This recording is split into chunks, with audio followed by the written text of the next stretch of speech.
말씀을 가지고 함께 좀 은혜를 나누려고 합니다. 그래서 말씀의 제목을 한번 함께 읽으면 좋겠습니다. 네, 함께 읽어보겠습니다. 시작. 너희가 구한 왕을 보라. 아멘. 오늘은 너희가 구한 왕을 보라라는 말씀의 제목으로 함께 은혜를 나누겠습니다. 사무엘서는요, 상권, 하권 이렇게 나눠져 있습니다. 이렇게 상하권으로 나눠진 것은요, 분량 때문에 그렇습니다. 이스라엘은 이집트의 종살이에서 해방된 후에 시내산에서 하나님의 언약을 맺고 마침내 약속의 땅으로 들어오게 됩니다. 그 땅에서 이스라엘은 하나님께 신실하고 언약의 계명에 순종해야 했지만 그들의 삶은 그렇지 못하였습니다. 사무엘상 앞부분에서 나오는 사사기에서 보듯이 이스라엘은 완전히 실패하고 맙니다. 도덕적 혼란의 시기에 이스라엘의 지혜롭고 신실한 지도자가 필요했던 때입니다. 사무엘서는요, 역사적으로 사사기 말부터 다윗의 말기까지를 다룹니다. 자, 그런데 왕이 없다라는 이야기로 마치는 사사기를 염두에 둔 듯이 사무엘은요, 킹메이커로서 왕정 시대를 열어갑니다. 사무엘서는 세 인물을 중요하게 다루고 있습니다. 첫 번째는 사무엘이고요. 두 번째는 사울이고요. 세 번째는 다윗이죠. 첫 번째는 사무엘, 두 번째는 사울, 세 번째는 다윗입니다. 자, 이 책의 흥미로운 구성은요, 이 세 명의 이야기를요, 크게 네 단락으로 나눠서 엮어놓고 있습니다. 그리고 사무엘은 당연히 사무엘서에서 핵심 인물이겠죠. 그리고 그는요, 지도자 겸 선지자였습니다. 그리고 사울의 이야기에서도 중요한 역할을 담당하고 있는 자였습니다. 처음은 왕이 세워지고 사울의 집권과 실패, 그리고 그 다음은 그의 몰락과 비극적인 죽음에 대한 이야기가 나오고 있습니다. 그리고 그 사울의 몰락 이후에 다음 왕인 다윗의 집권 과정과는 매우 대조되는 모습을 보이고 있습니다. 사무엘상 1장에서 3장을 첫 부분이라고 나누는데 이 시기는요, 아주 혼란의 사사시대가 배경이 되고 있습니다. 그리고 감동적인 이야기의 주인공인 한나라는 여인이 등장합니다. 한나는 아이를 가질 수 없어 슬퍼했습니다. 그러나 하나님의 은혜로 마침내 사무엘이라는 아들을 갖게 됩니다. 그래서 너무나 기쁜 한나는 2장의 놀라운 시로 노래하고 있습니다. 그녀의 시는요, 하나님이 어떻게 교만한 자를 낮추시고 그리고 겸손한 자를 높이시는지, 그리고 하나님께서 인간의 악에도 불구하고 역사 속에서 자신의 목적을 이루어 가시는지를 노래하고 있습니다. 그리고 또한 언젠가 자신의 백성을 위해 기름 부음 받을 왕을 세우실 일에 대한 것들을 노래하고 있습니다. 한나의 이 노래가 사무엘서 이 서두에 배치된 이유가 무엇일까요? 모세의 이야기를 보면요, 모세의 어머니에 대한 이야기가 나옵니다. 이처럼 사무엘의 이야기에서도 한나가 나옴으로써 사무엘이 매우 중요한 인물이다라는 것을 가르쳐주고 있죠. 이스라엘은 당시 최대의 적수였던 블레셋과의 결정적인 전투에서 아주 교만하게 행동합니다. 그들은요, 기도로 하나님께 도움을 구해야 되는 대신 언약궤가 마치 마법처럼 승리를 가져다 줄 것이라고 믿고 그것을 들고 전쟁에 나갑니다. 이런 교만한 생각 때문에 하나님은 이스라엘을 패하게 하시고 결국에는 그 언약궤조차도 빼앗기게 하세요. 블레셋 사람들은 이 언약궤를 뺏어서 자신들의 신이 있는 다곤 신전에 두고 있었습니다. 이스라엘의 하나님은 블레셋과 다곤을 군대가 아닌 전염병으로 물리치십니다. 그래서 블레셋 사람들은 그 언약궤를 다시 이스라엘로 돌려보내게 됩니다. 참 놀라운 것은요, 하나님께서 이스라엘을 택하셨다, 그렇기 때문에 그들에게 늘 축복이 있고 그들에게 늘 좋은 일만 있었다는 것은 아니라는 거예요. 이스라엘을 택하셨다고 하셔서 이스라엘에게 벌을 내리지 않는 것은 결코 아니셨습니다.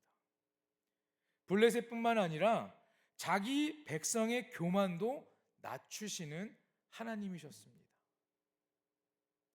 사랑하는 여러분, 우리 하나님의 언약의 복을 경험하고 싶으시다면 늘 겸손히 순종하시길 부탁드립니다. 우리는 하나님께서 말씀하시고 하나님께서 보여주신 대로 그것을 믿고 따라가면 되는 것입니다. 그런데 어느 순간순간 나의 생각, 인간의 연약한 생각이 자꾸 들어가기 때문에 그 하나님의 명령을 어기게 되고 하나님의 말씀에 순종하지 못하고 결국엔 우리는 겸손하지 못한 교만한 삶을 살아가게 되는 것입니다. 이스라엘 백성도 이 교만하여서 하나님께 벌을 받은 것처럼 우리도 하나님 앞에 교만하게 살아간다면 하나님께서 우리를 크게 들어쓰지 않으신다라는 겁니다. 그것을 기억하시고 늘 주님의 말씀에 순종하시는 여러분 모두가 되기를 간절히 축원합니다. 8장의 말씀을 보면 이스라엘 백성들이 사무엘에게 우리도 다른 민족처럼 왕을 원한다 말하며 왕을 요구합니다. 사무엘상 8장 5절 말씀인데 그에게 이르되 보소서 당신은 늙고 당신의 아들들은 당신의 행위를 따르지 아니하니 모든 나라와 같이 우리에게 왕을 세워 우리를 다스리게 하소서라고 백성들이 말합니다. 요구하는 것이죠. 우리에게 왕을 달라라고 말합니다. 그러니 사무엘이 그 말을 듣고 아주 발끈해요. 사무엘이 하나님께 나아가 묻습니다. 그러나 하나님께서는 이것을 하나님이 그들의 왕이 되기를 거절하는 악한 행위로 보셨습니다. 그러나 왕정 제도는 반대하지는 않으셨습니다. 왕을 세워 나가는 것은 하나님께서도 인정하셨다라는 거죠. 이스라엘 백성의 동기는 잘못됐지만 그들이 왕을 원한다면 세워주라고 하나님께서는 말씀하세요.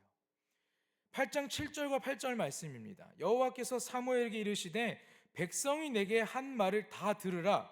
이는 그들이 너를 버림이 아니요 나를 버려 자기들의 왕이 되지 못하게 함이니라. 내가 그들을 애굽에서 인도하여 낸 날부터 오늘까지 그들이 모든 행사로 나를 버리고 다른 신들을 섬김같이 내게도 그리하는도다. 이스라엘 백성들은 자신들을 전쟁터로 인도할 왕이 없기 때문에 어려움을 겪고 있다라고 생각했습니다. 그래서 왕을 세워달라 요청했죠. 자, 그런데 사실은요, 그들은 자신들의 죄로 인해서 어려움을 겪고 있다라는 것을 모르고 있던 겁니다. 내 죄, 나의 잘못인 걸 모르고 그저 왕이 없으니 우리가 이러한 어려움, 왕이 우리를 다스리지 않고 있으니 우리가 이러한 어려움을 겪고 있다라고 하는 생각을 하고 있었던 겁니다. 그러나 하나님께서는요, 그들의 요청을 받아들이시고서 초대 왕을 세워주시죠. 이렇게 해서 등장하는 인물이 바로 사울입니다. 사울은 아주 전도유망했고 아주 하나님께서 크게 쓰기 위해서 세우셨던 사람입니다. 그러나 그는 참 비극적인 인물입니다. 그는 키가 크고 잘생겼으며 왕이 되기에는 아주 완벽한 후보였지만 아주 심각한 성품의 결함을 가지고 있던 자였습니다. 부정직하고 청렴하지 않았으며 자신의 실수를 인정하지 않는 교만함을 가지고 있었습니다. 결국 그는요, 이러한 결점들로 인해서 몰락하게 되죠. 사울은요, 왕이 되고 초반에 어떻습니까? 일부 전투에서 승리합니다. 마음속 깊은 결함들은 그가 결국 하나님의 계명을 아주 뻔뻔하게 어기게 하고 왕의 자격을 잃게 만듭니다. 하나님의 계명에 불순종한 삶을 선택하여 살아가게 한 것이죠. 사무엘상 13장 말씀에 보니까 사울은 사무엘의 오기를 기다리지 않고 제사를 드렸다라고 합니다. 번제를 드렸습니다. 근데 12절에 이래요. 부득이하여 번제를 드렸나이다 라고 말하지만 그것은 결정하는 것은 왕이라고 결정할 수 있는 것이 아니라 사람이고 인간이 하는 것이 아니라 하나님이 하시는 건데 그것을 어기고 본인이 하나님께 제사를 드렸다라는 것입니다. 그리고 또한 15장에 아말렉과의 전쟁에서 하나님 말씀에 순종하지 않고 하나님 앞에서 왕으로서의 자격을 잃어버리게 됩니다. 사무엘상 15장 8절과 9절 말씀에 아말렉 사람 왕 아각을 사로잡고 칼날로 그의 모든 백성을 진멸하였으되 사울과 백성이 아각과 그의 양과 소의 가장 좋은 것 또는 기름진 것과 어린 양과 모든 좋은 것을 남기고 진멸하기를 즐겨 아니하고 가치 없고 하찮은 것은 진멸하니라. 이러니까 15장 18절 19절 말씀에 아말렉 사람을 진멸하되 다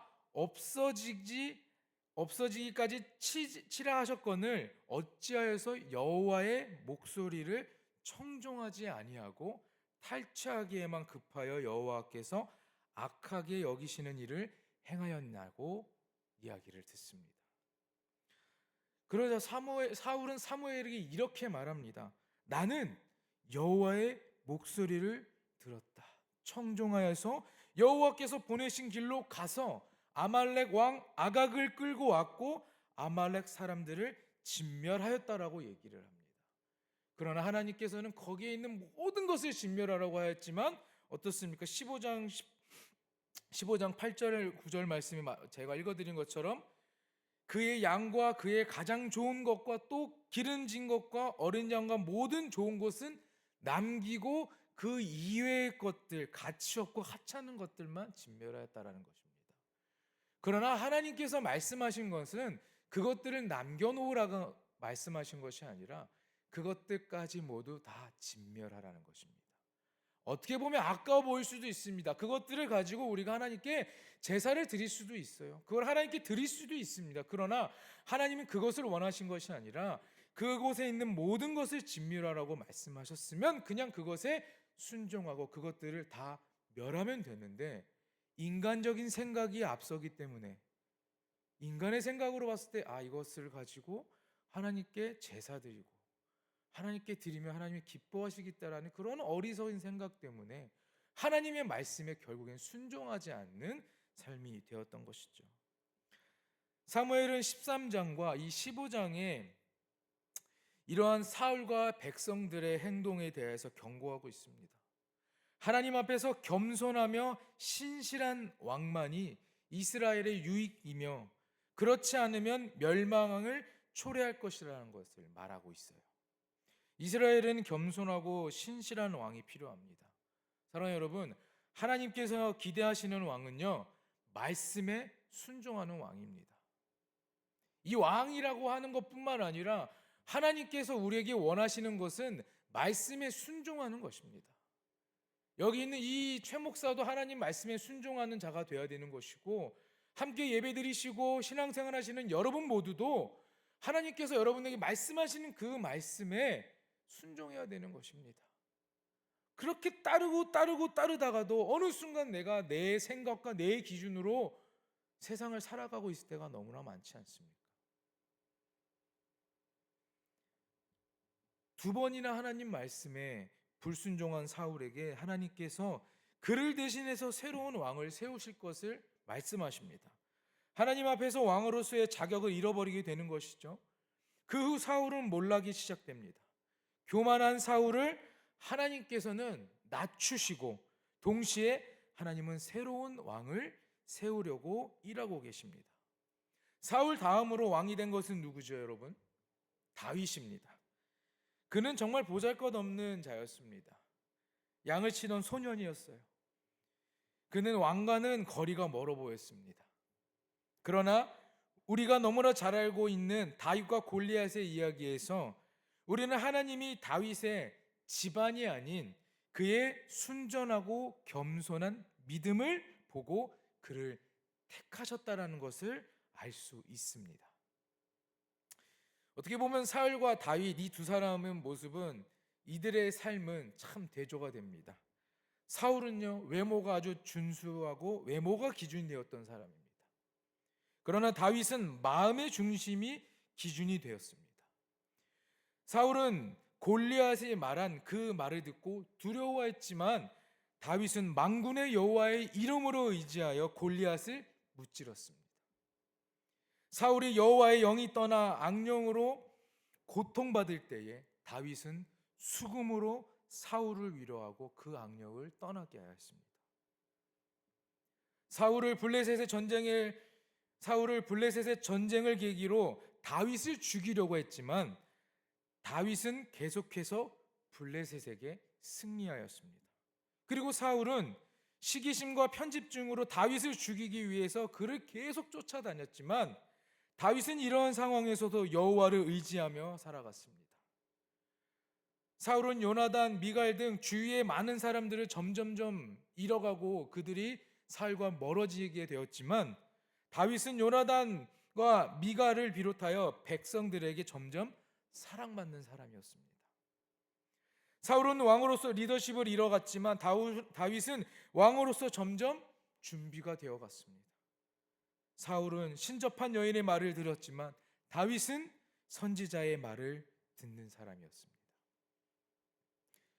사무엘상에서 다윗이 왕위를 찬탈한 것을 뺏어간 것이 아니라 하나님께서 왕위를 주셨다라는 점을 계속해서 강조하고 있습니다. 사울은 증오심으로 인해서 다윗을 죽이려 하고 단창을 던지고 밤중에 생포하려고 미갈의 집에 사람들을 보내고 유다 광야를 뒤지고 다녔습니다. 그러나 반면 다윗은 그러한 사울을 2번이나 죽일 수 있는 기회가 있었지만 그에게 손을 대지 않았습니다. 사울은 결국 길보아산에서 생을 마감합니다.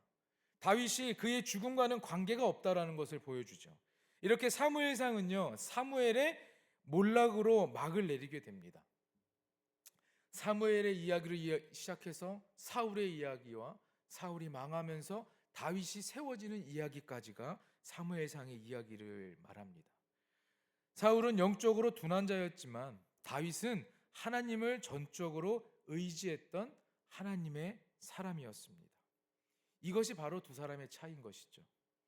오늘 이 자리에 계신 사랑하는 성도님들 모두가 하나님께서 기대하시는 순종의 삶을 살아가시길 바랍니다.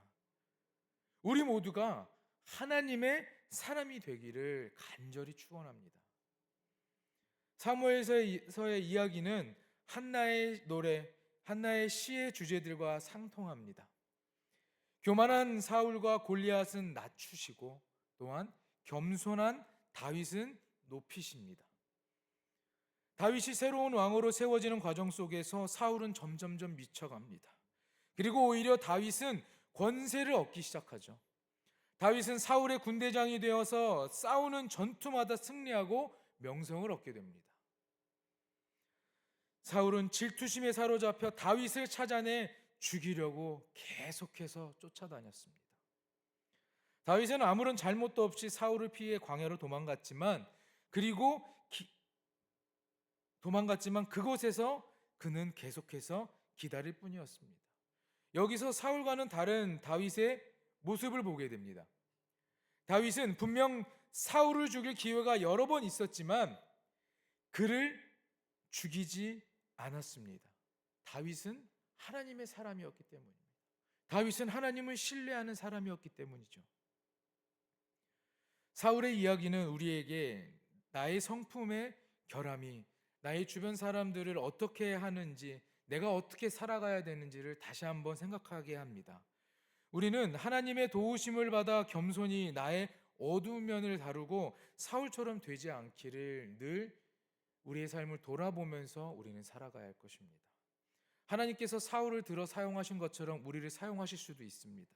그러나 우리 안에 교만함이 있고 우리 안에 불순종함이 있으면 하나님께서 사울을 내치고 버리셨던 것처럼 우리도 똑같이 버림받을 수 있다라는 것이죠. 그러나 다윗은 어떻습니까? 인내하며 하나님의 시간을 기다렸던 사람입니다. 그는 광야에서 사울에게 쫓겨 도망다니던 중에도 하나님이 자기를 버리셨다라는 생각을 충분히 할 수 있었지만 그러지 않았습니다. 우리는 하나님은 교만한 자를 낮추시고 벌하시고 겸손한 자를 높이 들어 자신의 목적을 이루시는 위대한 분이라는 것을 기억하시길 간절히 소망합니다. 우리가 원해서 선택하는 것보다 하나님께 구하고 하나님의 말씀대로 기다리고 순종하는 삶이 복된 삶이라는 것을 기억하시는 여러분 모두가 되기를 간절히 바랍니다. 하나님의 사람은요, 하나님의 기준으로 살아가는 것입니다. 하나님의 기준으로 살아간다는 것은 하나님의 말씀을 따르는 것이고 하나님의 말씀대로만 우리가 순종하는 것이죠. 그러면 우리는 교만하지 않은 것입니다. 우리는 교만할 틈이 없는 것입니다. 늘 그 말씀을 묵상하고 기도하고 주님을 만나고 주님을 찾는 시간이 많기 때문에 우리의 그 마음에 교만함은 생기지 않는 것입니다. 하나님의 사람, 하나님의 기준으로 살아가는 것입니다. 저와 여러분의 삶이 하나님이 기뻐하시고 하나님께서 크게 사용하시는, 하나님께 쓰임받는 삶이 되기를 간절히 축원합니다. 사울도 들어서셨습니다. 그러나 그의 죄 때문에, 그의 실수와 교만함 때문에 하나님은 그를 버리고 또 다른 왕인 다윗을 세우고 이스라엘을 이끌어가게 하셨습니다. 여러분은 사울의 삶을 선택하시겠습니까? 다윗의 삶을 선택하시겠습니까? 하나님의 사람, 하나님의 기준으로 살아가시는 여러분 모두가 되어서 오늘 하루를 우리가 살아가는 모든 날들이 하나님 안에서 겸손함으로 늘 주님의 말씀에 순종하며 살아가시는 여러분 모두가 되기를 주님의 이름으로 간절히 축원합니다. 기도하겠습니다. 사랑의 주님, 우리는 모두 하나님께 택함받은 존재임을 고백합니다. 그런 삶은 하나님의 기준으로 살아가야 하는 것을 언제나 깨닫게 하시고 교만함은 버리고 늘 겸손함을 가지고 주님의 말씀에 순종하여 하나님 나라의 복된 자녀가 될 수 있게 인도해 주시옵소서. 어리석은 생각으로 인하여 하나님과 멀어지는 삶을 선택하는 것이 아니라 어리석은 생각과 우리의 그런 안일한 생각으로 주님과 멀어지는 삶을 선택하지 않게 하시고 하나님의 사람답게 말씀에 순종하고 말씀만 붙잡고 하나님의 명령을 따라 살아 영원한 복을 누리고 하나님께 귀하게 쓰임받는 하나님의 귀한 백성의 삶이 될 수 있도록 주님 축복하여 주시옵소서. 오늘도 드려진 예물이 있습니다. 이삭 헌금, 산불 헌금과 세일의 특별 새벽 기도에 조식 공개 헌금이 있습니다. 하나님, 드려진 예물을 하나님께서 축복하셔서 이들의 손길과 이들의 삶이 하나님의 평안하심과 하나님의 축복하심이 가득한 삶이 될 수 있게 하시고 또한 이 예물이 쓰이는 모든 곳에 예수 그리스도의 향기가 그곳에 남고 하나님의 이름이 그곳에 남을 수 있도록 주님 역사하여 주시옵소서. 오늘도 주님과 함께 살아가는 자 되기 원합니다. 하나님 말씀대로만 살아가는 자가 되기 원합니다. 우리의 겉모습은 중요하지 않고 내 마음과 나의 중심을 보시는 그 주님만 바라보며 늘 말씀에 순종하고 말씀을 따라 살아가는, 늘 주님 안에서만 행복하게 살아가는 귀한 성도들의 삶이 될 수 있도록 하나님께서 역사하여 주시옵소서. 이제는 우리를